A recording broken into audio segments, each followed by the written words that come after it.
আসসালামু আলাইকুম। কিছু কথা বলবো, কথাগুলো অনেকের হয়তো বিরুদ্ধে যাবে, একটু খারাপ লাগবে। খারাপ লাগলেও কিছু করার নাই, কথাগুলো জানার দরকার। একটা বিরাট ঘটনা প্রবাহের মধ্য দিয়ে বাংলাদেশটা একটা জায়গায় এসছে, যেই জায়গাটা আজ থেকে 3 মাস আগে কেউ কল্পনাও করতে পারেন নাই। ধরেই নেওয়া হয়েছিল যে শেখ হাসিনা যতদিন বেঁচে আছে ততদিন পর্যন্ত আর এই দেশে আর কোনো পরিবর্তন, এই স্বৈরাচারকে সরানোর, তারপরে কি হয় সেটা পরের। কিন্তু এর আগে কোনো কিছু ঘটার কোনো সম্ভাবনা আছে বলে কেউ মনে করেন নাই। আল্লাহ সর্বোত্তম পরিকল্পনাকারী, তিনি সেই পরিকল্পনা করে আমাদেরকে এই ফেরাউনের হাত থেকে, বিশাল এক শয়তানের হাত থেকে এই দেশের মানুষকে উদ্ধার করেছে। সেটা রক্ষা করার জন্য মিনিমাম যে প্রচেষ্টা, সেই প্রচেষ্টাটা আমি অন্তত দেখছি না। যদি গতকালকের আমি আমার ইউটিউব চ্যানেলে 2টা পার্ট দিয়েছি, দেশের ভেতরে বসা তারা এরকম ফেসবুকে গ্রুপ খুলে খুলে তারপরে এই বিরুদ্ধে কাজ করছে, সরকারের বিরুদ্ধে কাজ করছে। হিন্দুদেরকে এই উপরে, এই যে গতকালকে যেটা দিয়ে, সেখানেও দেখেন এই যে অভিজিৎ, বিশ্বজিৎ, মানে নামগুলো শুনলেই তো বুঝতে পারছেন যে তারা এগুলো লিড করছে এখন।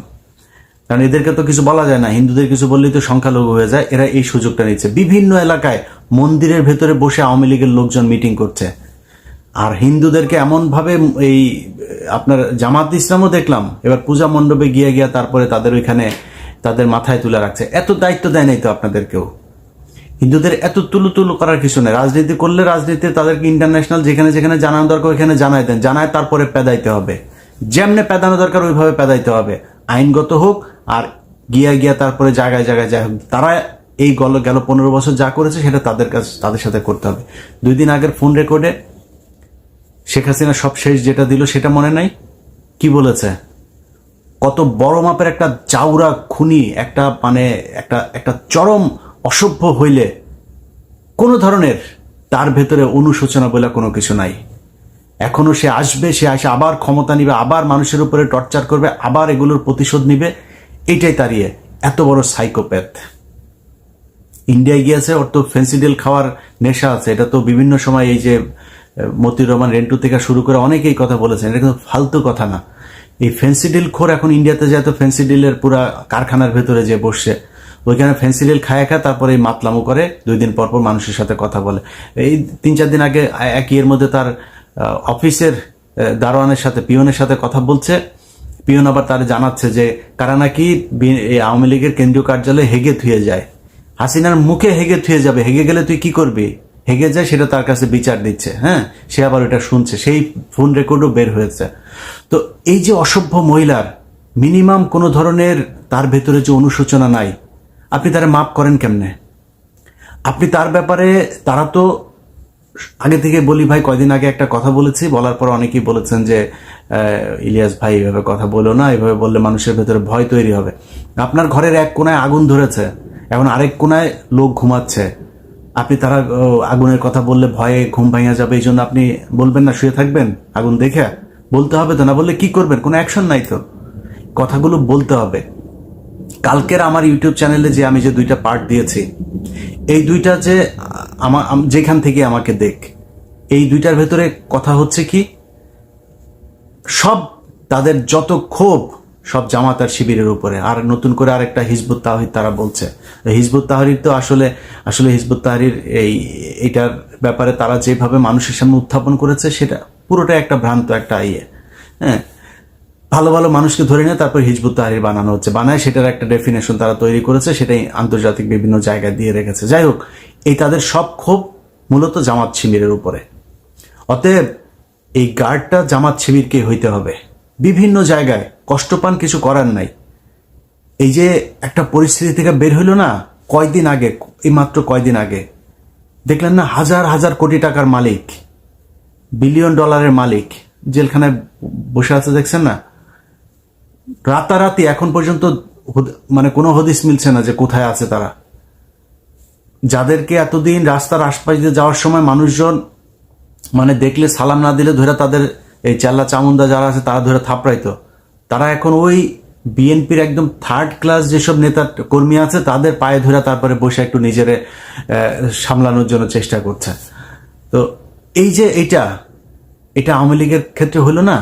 হওয়ার পরে আসলে কি বিএনপির লোকজনের কোনো ধরনের মিনিমাম কোনো মানে শিক্ষা নিয়েছে কিনা? তারা কষ্ট পান, কিছু করার নাই, কিন্তু সত্য কথাটা বলি, চাঁদাবাজি হচ্ছে, ব্যাপক আকারে হচ্ছে চাঁদাবাজি, এবং প্রায় শতভাগ ঘটনার সাথে এই বিএনপির লোকজন দায়ী।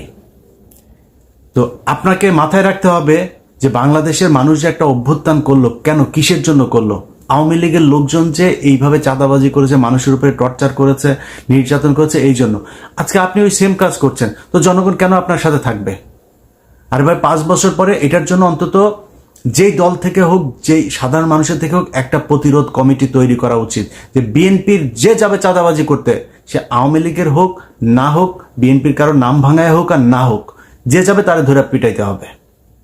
এই কমিটি যদি গঠন না হয়, তাহলে সামনে ভয়ঙ্কর অবস্থা বিরাজ করছে। আপনি আজকে মানুষ যখন কিনা বিএনপির দিক থেকে মুখ ফিরায় নেবে, তখন কি হবে?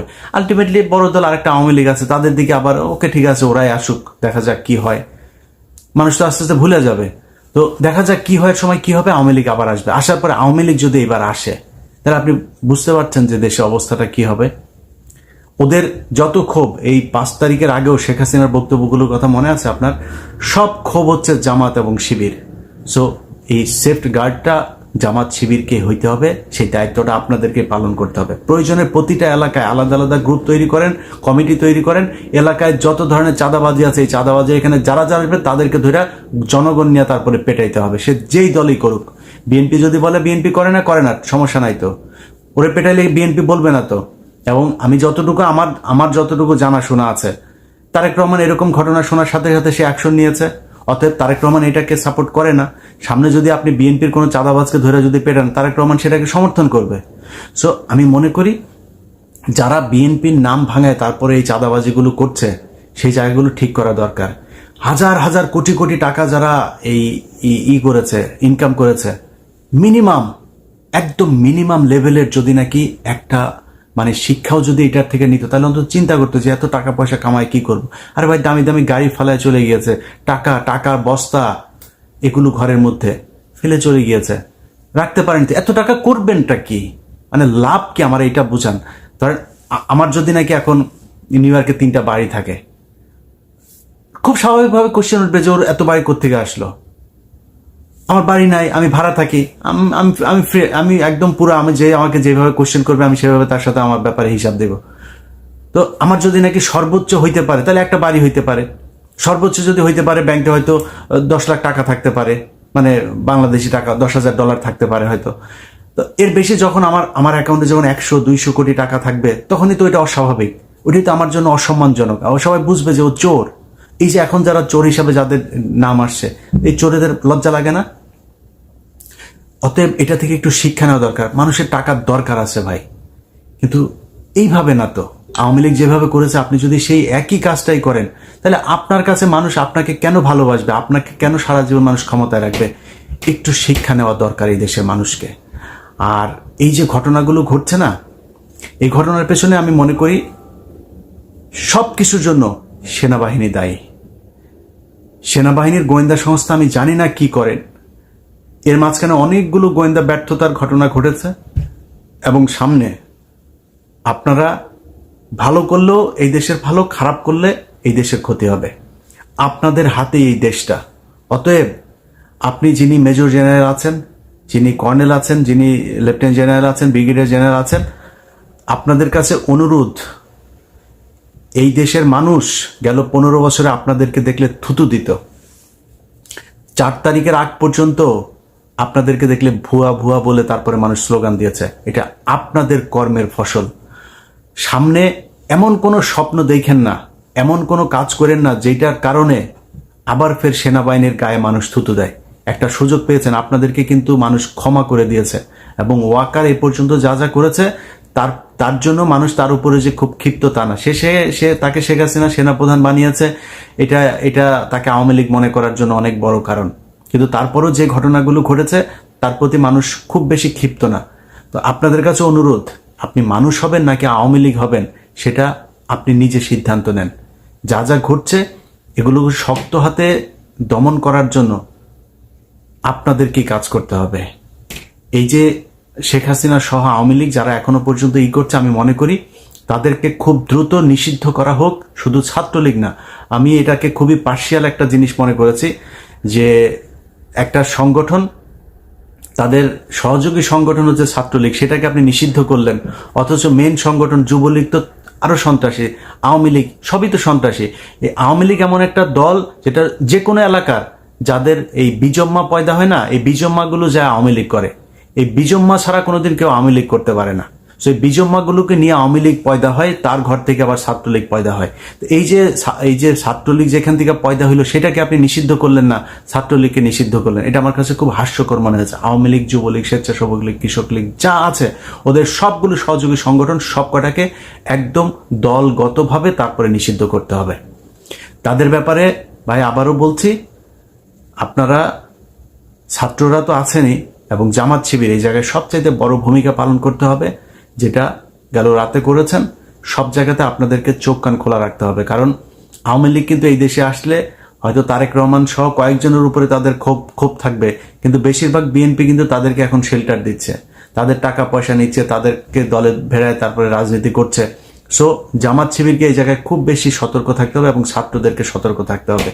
আর উপদেষ্টা পরিষদে ডক্টর মোহাম্মদ ইউনূস সহ তারপরে আসিফ নজরুল আপনাকে নিয়ে সমালোচনা করছে। যদি রয়ের এজেন্ট হয়ে না থাকেন তাহলে আশা করি এই যে ঘটনা ঘটলো আপনার সাথে বিদেশে, যে এটা আপনার সুইজারল্যান্ডের ঘটনাটা আপনার জন্য যথেষ্ট। এটা বোঝা যে আপনার শত্রুকে, আপনি এই দল এদেরকে যেভাবে শেখ মুজিবের ছবি আপনি ঘরের ভেতরে টানায় রেখে তারপরে আপনি শেখ হাসিনাটা নামিয়েছেন, এই যে একটা কাজ করেছেন না, এটার জন্য আপনার এই সুইজারল্যান্ডের ঘটনা আপনি পাওনা ছিলেন।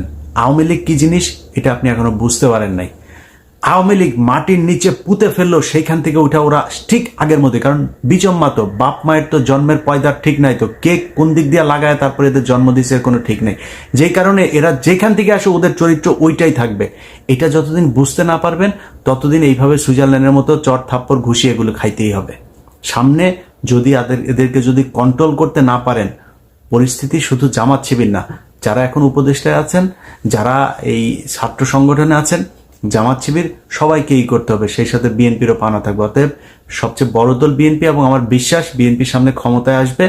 আপনাদেরকে সবচাইতে বেশি মানে দায়িত্বশীল ভূমিকা পালন করতে হবে, কারণ আপনি যখন কিনা আওয়ামী লীগকে সুযোগ দিবেন, নমনীয় থাকবেন, আওয়ামী লীগের দলকে নিষিদ্ধ করতে চাবেন না, ছাত্রলীগকে নিষিদ্ধ করার কারণে আপনি আবার প্রতিবাদ জানাবেন, এগুলো করে এদেরকে যখন সহনশীল করবেন না, আপনাকে বুঝতে হবে যে যারা গতকালকে মিটিং করতে চেয়েছে, আরে ভাই তারা কারা?